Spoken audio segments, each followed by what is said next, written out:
calling a project done, it's never done really, but like calling it done and putting it out there, that's the hardest part. Because you could work on something forever, um, but the hardest part is actually completing the process and getting the thing done. Welcome to the Summoning Hour. Today I'm joined by Noatak and Riley Sikes of Gllama Games. They took a 2-button game about a salmon from an unusual prototype to a commercial Steam release. We're unpacking what shipping Upstream taught them about scope, collaboration, accessibility, marketing, and building the second time around. Welcome, guys. Hi.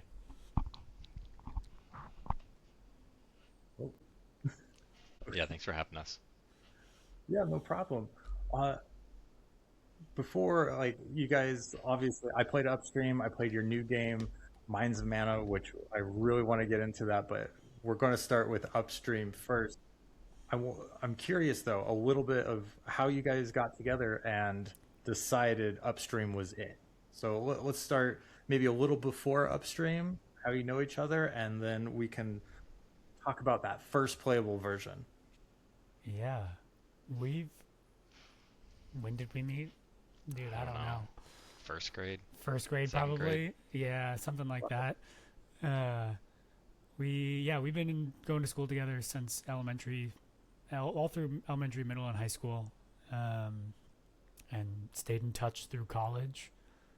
And then I think I had an interest in making video games and wanted to do some game jams, and at some point just kind of roped Riley into it.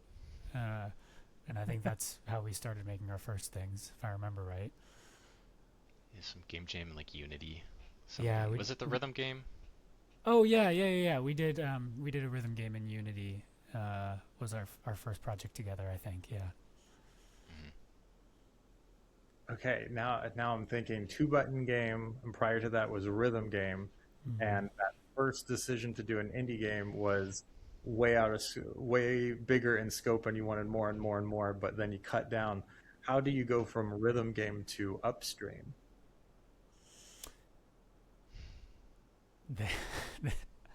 They are actually the two games are pretty connected, actually. Oh, really? Okay. The rhythm game.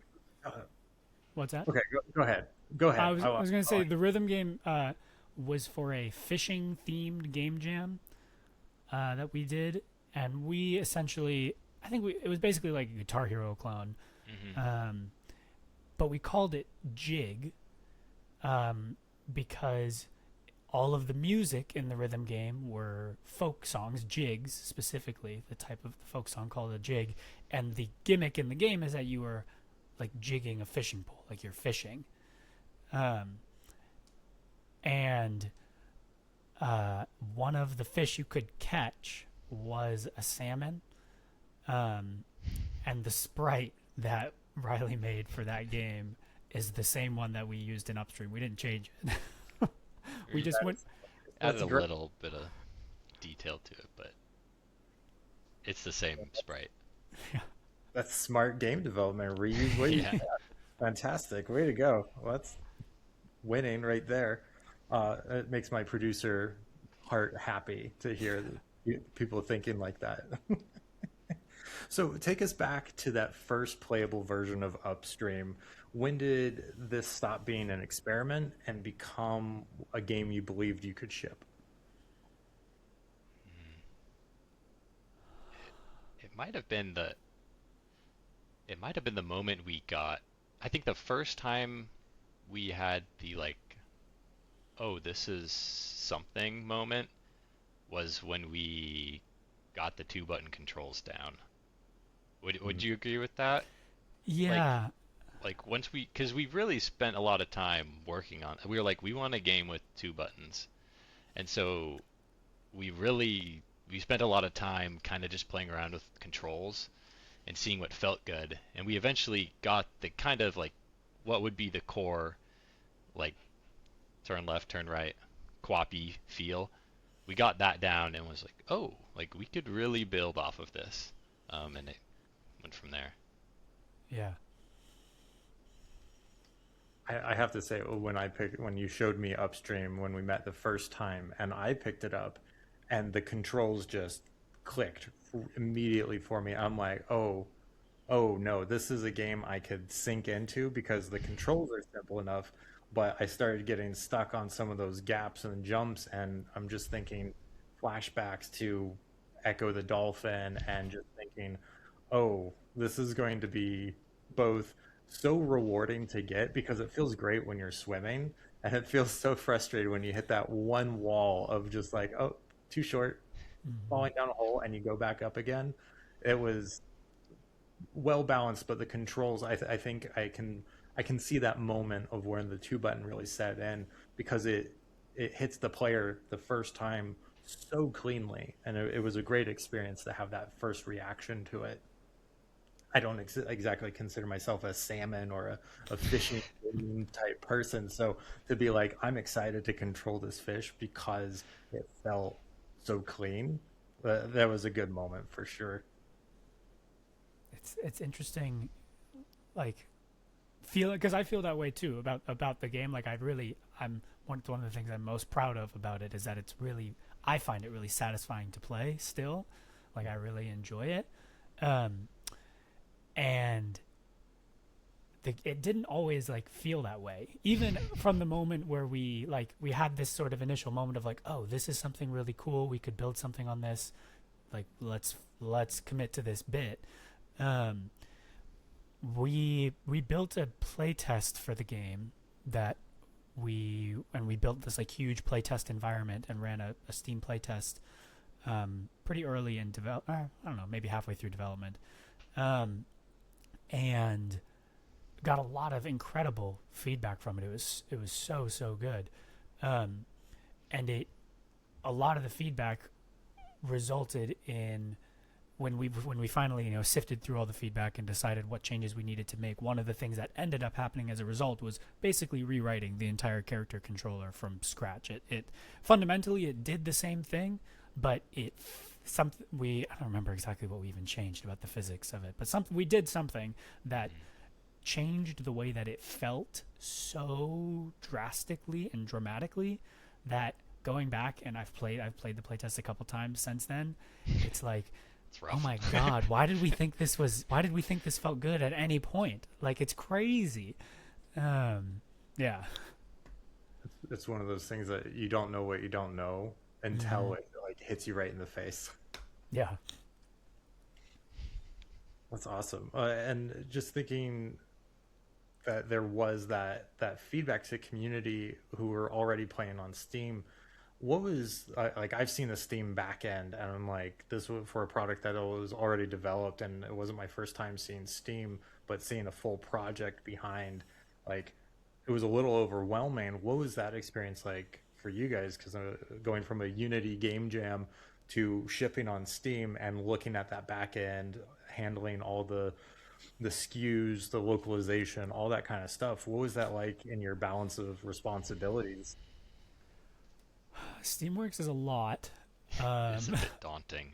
I think I did most of the Steamworks stuff in terms of like setting things up and like managing the store page and all Hmm. that kind of stuff. But Riley was kind of our main, like at least in terms of the games that you did all the localization or like the whole localization system so that the game would be Mm. fully translated.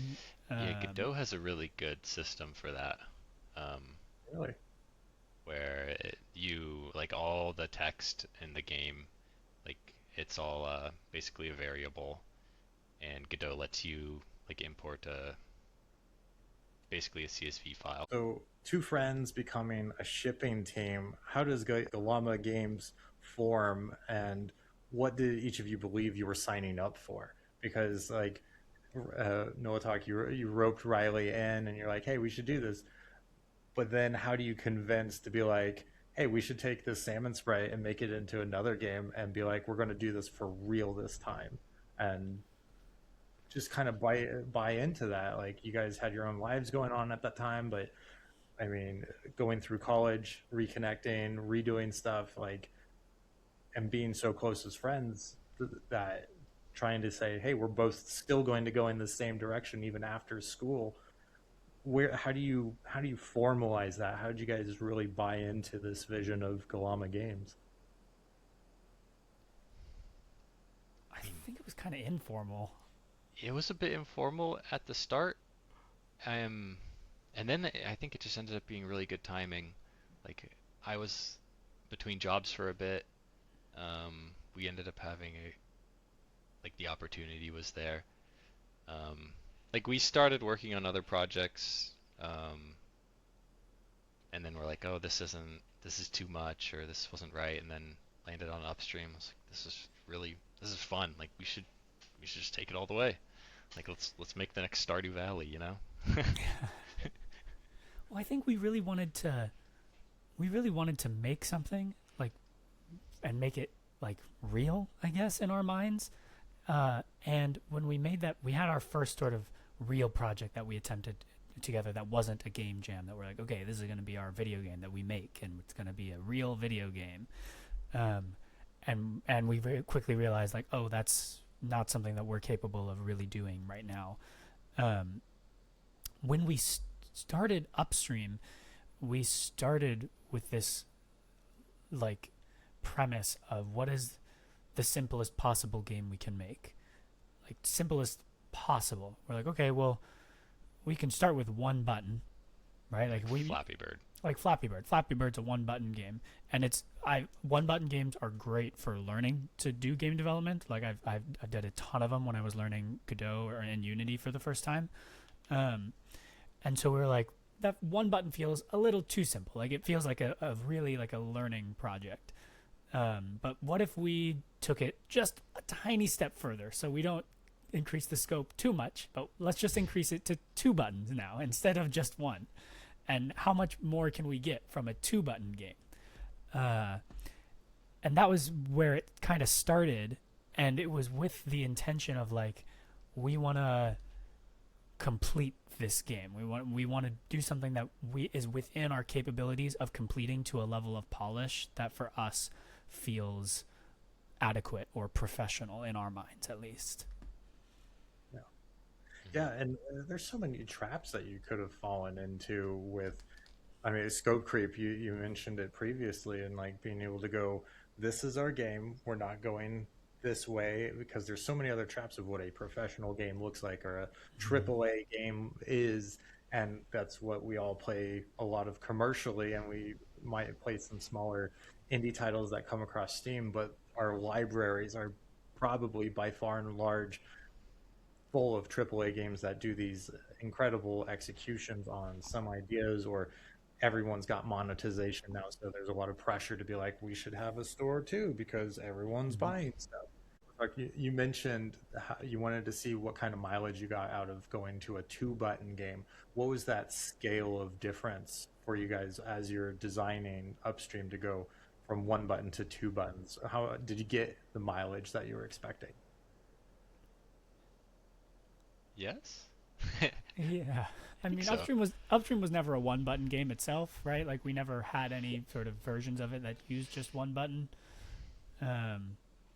I mean, but I feel like we got a lot out of 2 buttons, because for most of its development, it really was only 2 buttons.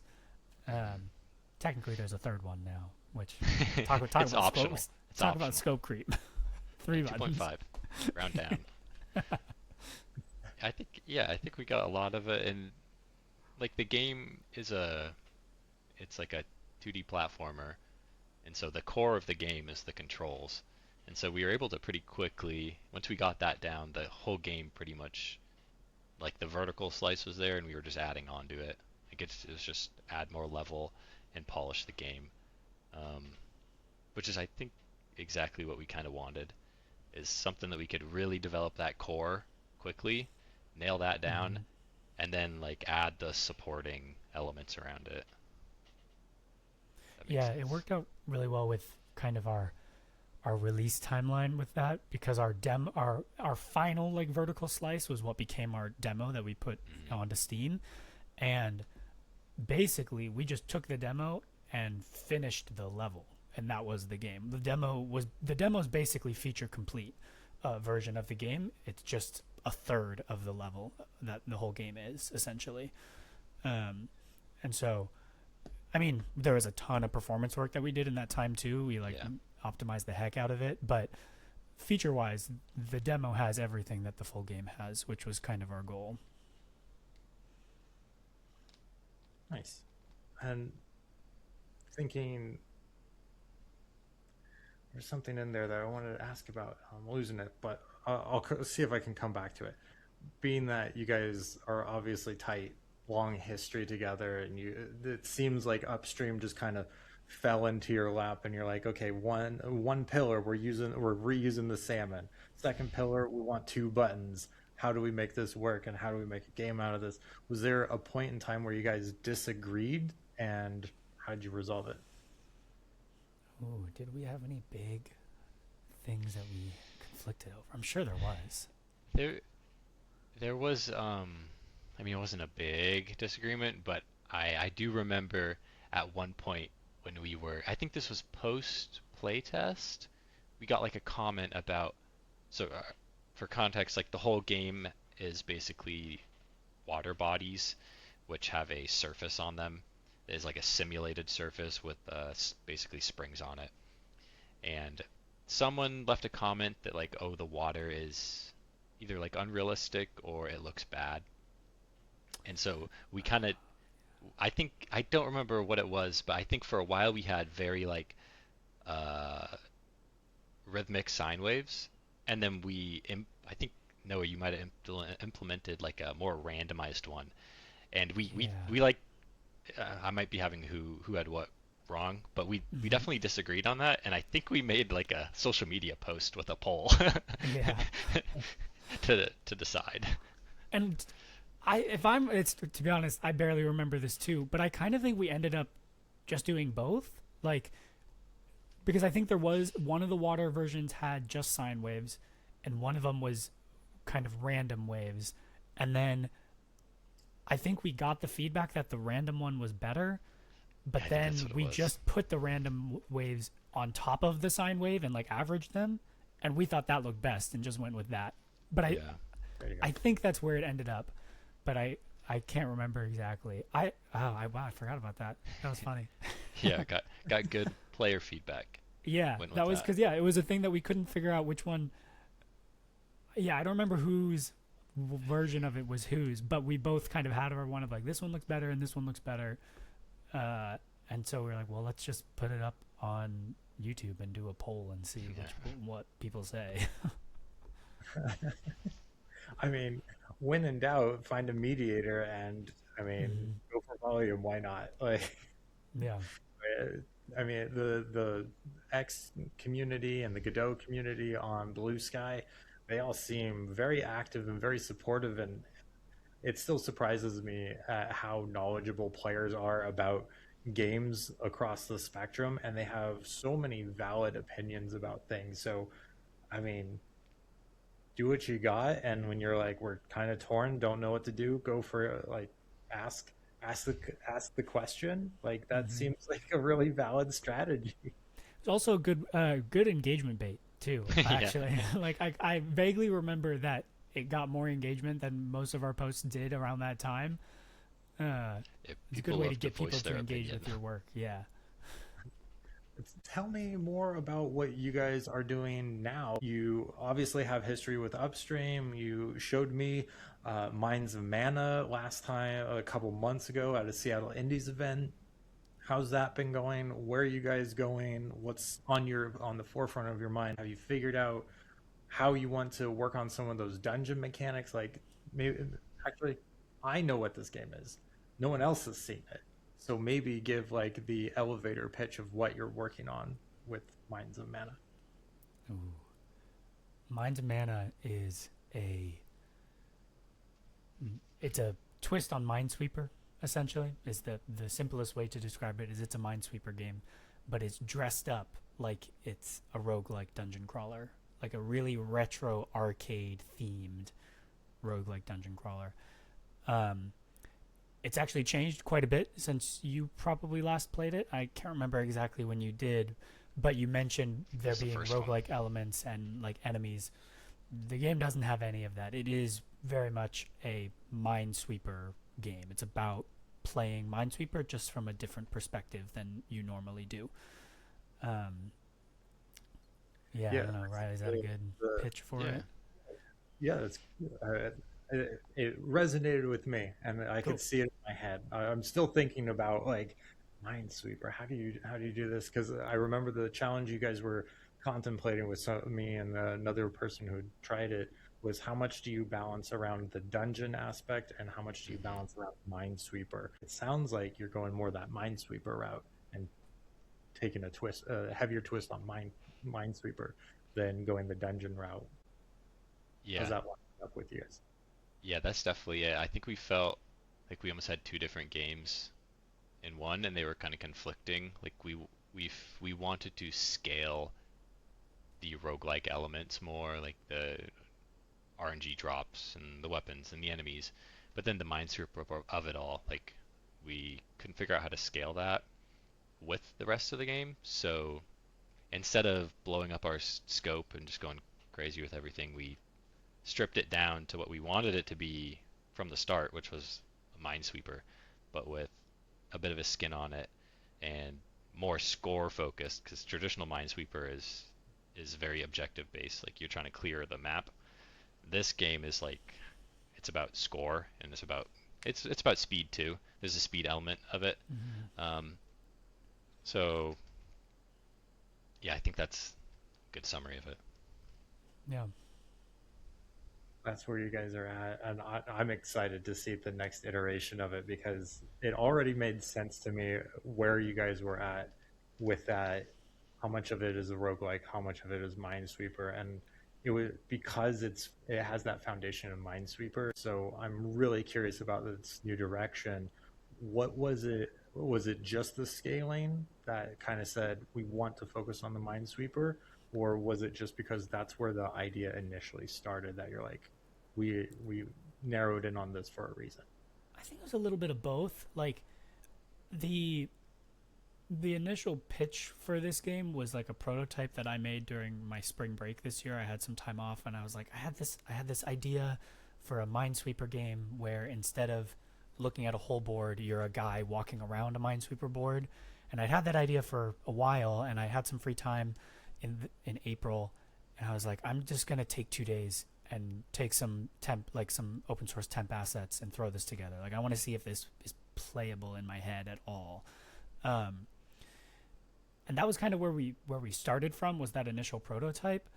And then we had these ideas of like, okay, so it's a Minesweeper game, but because you're a guy walking around, it looks like a dungeon crawler. So there should be enemies and there should be weapons. And if there are those things, this could be a really cool roguelike. And so let's add all these things to it. And when we started putting all those things in, I never super felt that like those things were super out of our scope. Like I think we definitely could have made that game if we wanted to. I don't think that it would have, not by any means was it an impossible task for us. But when we play tested it for the first time, which I think is where you played it, we got a lot of feedback that was either I really love the Minesweeper part of this, or I really love the roguelike part of this, or probably the most important feedback we got was that this feels like two different games fighting for an identity, like fighting to see who's the real video game here.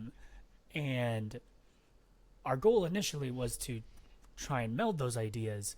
And so when we were trying to figure out how to focus them better, instead of doing the roguelike, which would have, I think focusing more on that would have required adding more to the game over time, adding more mechanics, adding more systems. Deciding to focus in on Minesweeper actually required that we take out a lot of stuff and just focus in on the Minesweeper mechanic and the few systems that are present in a Minesweeper game.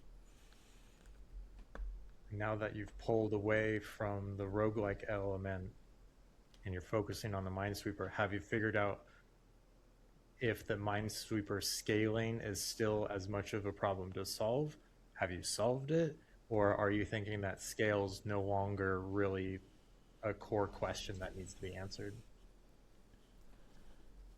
I think the current like scope of the game is now like appropriate for the Minesweeper minigame in pretty much how it's normally played, which I think feels really good, actually. And just like on the rogue, removing the rogue like rogueliteness of it all, we definitely do still want to make like a proper roguelite at some point with systems and all sorts of like game breaking things to find. But it just felt like this was better off as a Minesweeper game. And I think boiling it down to just like score and speed feels really good. Like we had a couple people and we did the second playtest playing it in this new version, and I think the feedback was a lot better. Like it was a lot more focused, and there were a couple people that got really into it and like picked it up. I was impressed how fast some people picked it up and were just able to like cruise through it. It was really cool to watch. I think adding the score in actually really sort of gave us a way to scale Minesweeper, because the score wasn't there initially, right? And so, and we were struggling with finding a way to scale Minesweeper. But if we made every action in the game essentially worth some amount of points, and now you have a goal of some point threshold to meet, now you can just scale that threshold and try and get as many points as possible. And there are ways that you can play the game better or worse to get less or more points. If you plan out your route better, you'll get more points because of the way you play. And so it makes it so that every level that you get to, while the point threshold that you need to get to the next level goes up, and if you're not getting good enough at the Minesweeper puzzle, you won't be able to reach that next threshold. And so while each level does get harder in the sense that like there's more mines or bombs or whatever, I think the point system is really what allowed us to scale the game properly. And I mean, just thinking old school early games, this sounds very much like you've taken a model of Tetris and you level up, it gets faster, but you get to the levels from different score thresholds. I like the execution of play the game well, get good, and hit those score thresholds so that you can get to that next level. And now you've done something to Minesweeper that hasn't really been done before, or at least I'm not aware of like a Minesweeper 2025 kind of thing where they all extreme like Pac-Man fever or anything like that. Yeah, so, I mean, we tried a few things. There are a couple actually of like roguelitey, like Minesweeper attempts that people have done. Cool ones. Yeah, there are some really cool ones out there, and we should have tried some of them a lot earlier than we did, I think. But eventually we got around to being like, we're not the first people to have this idea. I'm sure there's others out there. So we went and found a couple and played them. And so we tried a couple of ideas. Like there was one really good one on itch.io actually. I think it actually might be like the most popular game on itch with the tag Minesweeper. It's like Dragon Sweeper or I don't remember, something like that. It's got dragon in the name. And the way theirs isn't a game about like a character walking around, but the Minesweeper puzzle is, how did it work? It was like you have to add up numbers. Yeah, somehow.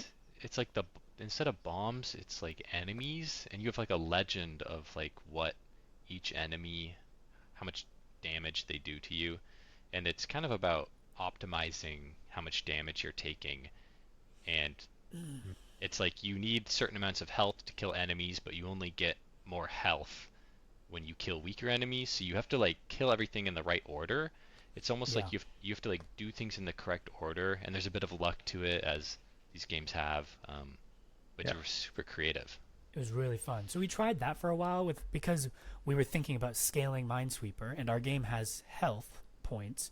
We thought maybe the bombs can be worth a different amount of damage, and so the numbers that you see on the board, instead of being the number of bombs, is the amount of damage that is kind of around you at the time, because that was basically what the numbers represented in this other version that we played as well.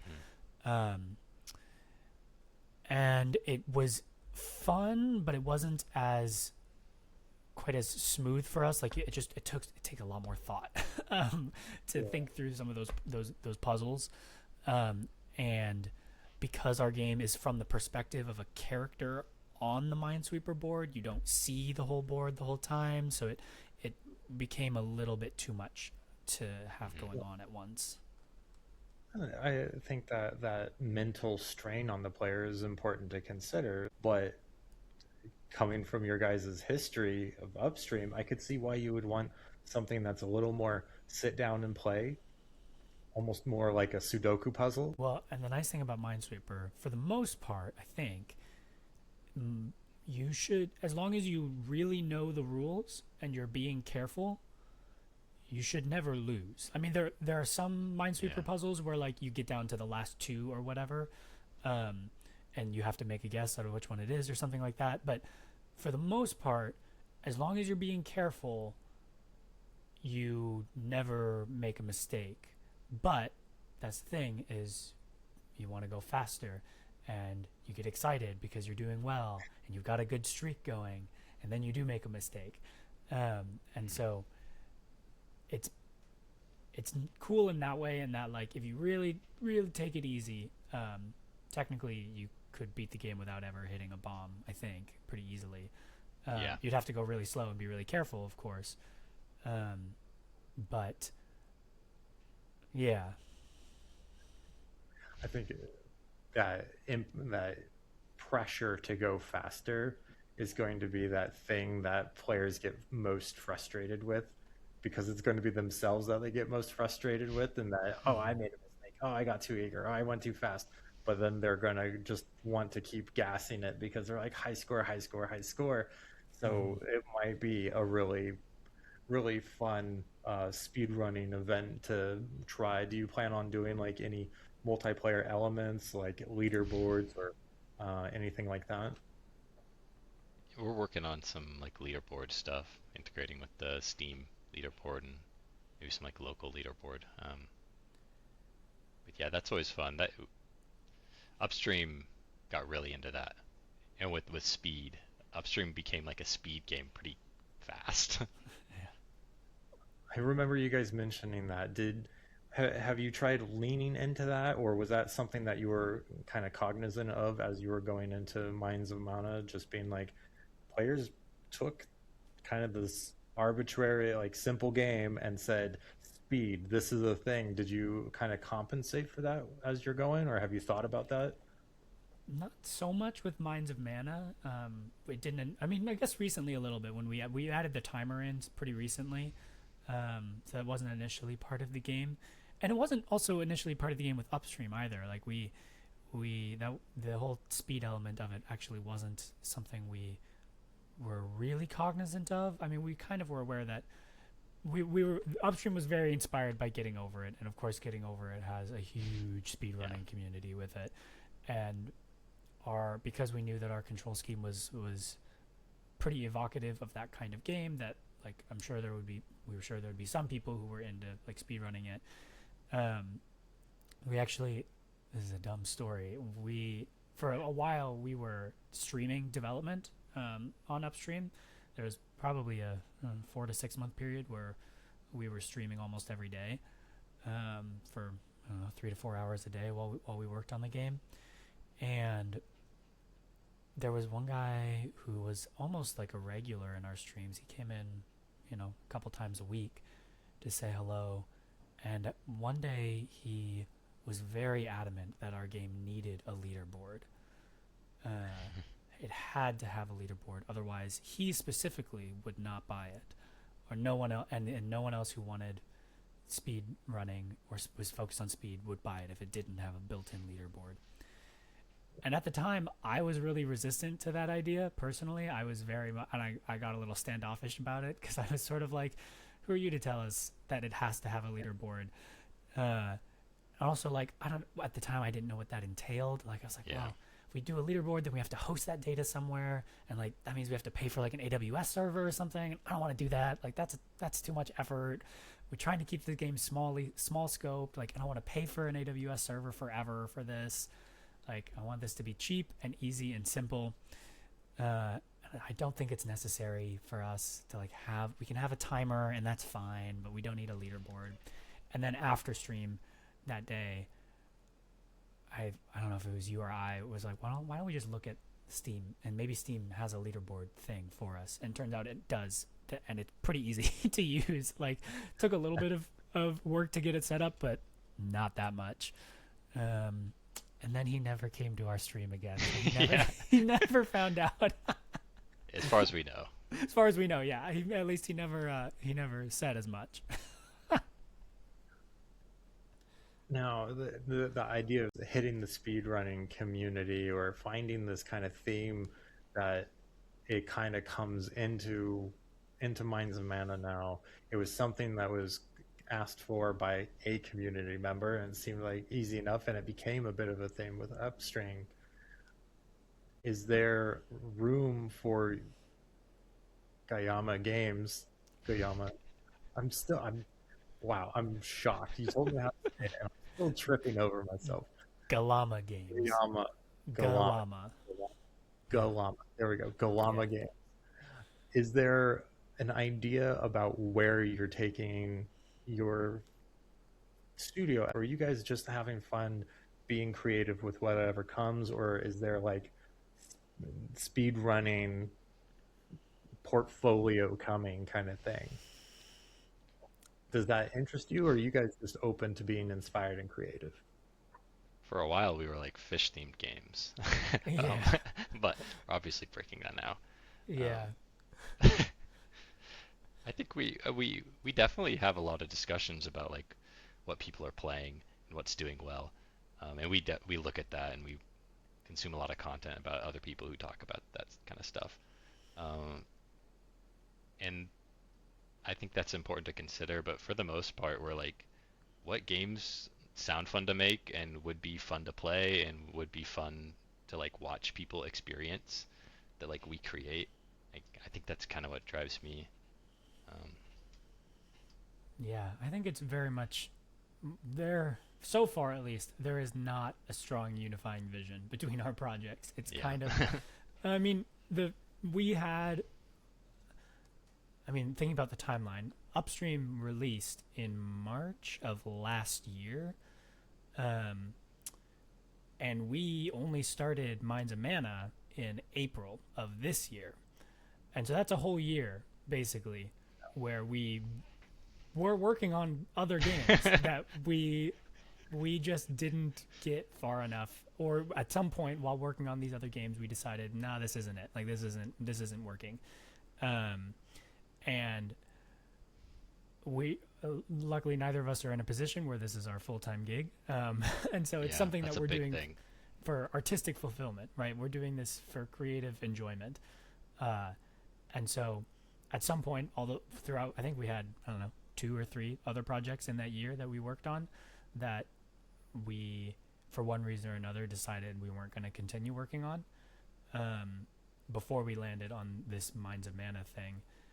And I think honestly, I think the biggest thing about why we've stuck with Minds of Mana and why we've committed to finishing it is it's by far the smallest scope game we've started since Upstream. It's probably smaller than Upstream. It probably is smaller than Upstream, actually. Yeah, you're right. Is there a definitive end to it, or is this just like in scope of features and kind of concept? I think there is an end, right? I think there's a final level. Yeah, it does end. Yeah, I think the goal, something that I like to think about this game is that I could imagine it like being on an arcade machine. Like, you could walk into a retro like arcade and this would be on a thing with buttons and you could like literally play it. It looks like that. It has like a local leaderboard where people put in their like 3 letters with a number.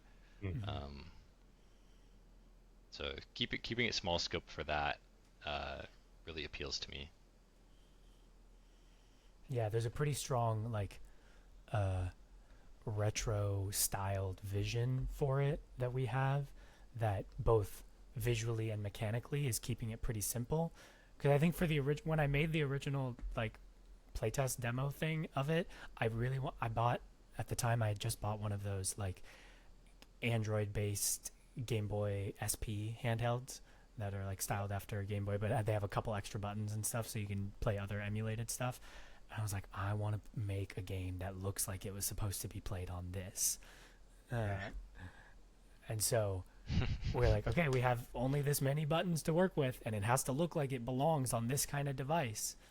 So that's been a pretty guiding concept for it. Yeah, I really like that in the framework of scope control, being like, this is a vision of the art, this is a vision of the form factor and the era that it lives in, but you're still taking all the ideas and concepts that you've learned from all of your experience and Upstream even, and going back and saying it fits here. I could keep asking about Upstream. I could keep asking about like your processes or anything. What's something that you want other indies to know, or to shout out to students, like how is this kind of fulfilling, getting a game out, working on a second one, being with a friend, and just kind of taking it at your approach, as opposed to being like, it has to be a commercial success, it has to be the best, or it has to be a wholly unique idea. What kind of advice, other than keeping it small and in scope, where do you preach from on that kind of topic?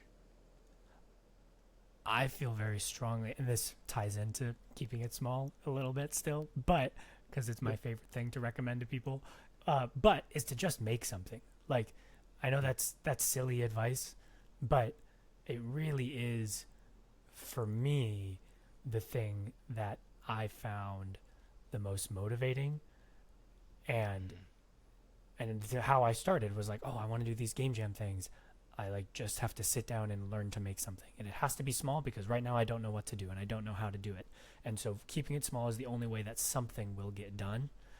And being able to just make something from beginning to end has kind of been the guiding point of like, okay, we're doing some game jams and we're just making something.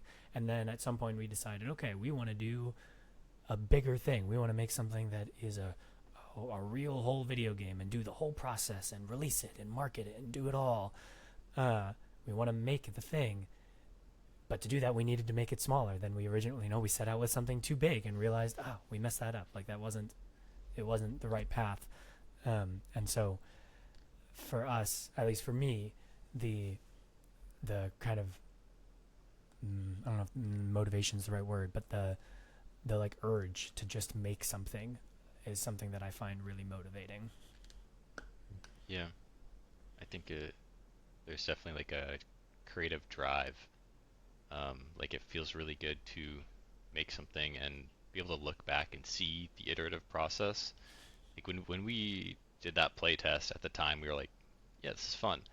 And it's still on Steam. Like, we can go pull it up. And when I see the like pixel art in there, it's like jarring. It's like a jump scare. Like, but it's like, wow, like that first level, I redid that like 4 times maybe. It's really cool to be like, I stuck with it. Like, this is like something I can be proud of. Like, that's really something that I think is super driving for me.